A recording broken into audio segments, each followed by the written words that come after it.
आपण मैंने जदि निज अंचल पानी फैक्ट्री बा पानी बोतल कंपानी जदि खोलिया चाहूँगी आपण मानक कौन प्रकार चिंता करिबार नै आपण मानक पंडा मेसिनरी प्राइवेट लिमिटेड कंपनी रू समस्त प्रकार मेसीन रॉ मटेरियल एवं जहाँ जहाँ इक्विपमेंट आवश्यक ताहा आपण माने किणी निज अंचल आपण माने पानी फैक्ट्री खोली बिजनेस आपण माने आरंभ करि परिबे। एही कंपनी रू आपण माने प्रति घंटा 500 लीटर रु अधिक प्रोडक्शन वाला मेसीन मिल परिबो। आपण माने जो मेसीन सेटअप टी देखुचंती यह हूँ 2000 पर आवर प्रोडक्शन वाला मेसीन रही। आपण माने जदि चाहती आपण माने पानी फैक्ट्री खोली बिजनेस करिया आपण मानकू जहाँ जहाँ मेसीन आवश्यकता रही आपण मानक पंडा मेसिनरी प्राइवेट लिमिटेड कंपनी रू आपण माने पाइबे। जदि अधिक किसी जानापी चाहूँ डिस्प्ले जो नंबर से नंबर जोगाजोग करूँ एवं कौन कौन मेसीन आवश्यक कौन कौन इक्विपमेंट कौन कौन रॉ मटेरियल लगे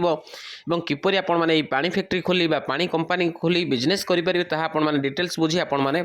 पानी बोतल बिजनेस आपण माने आरंभ करेंगे।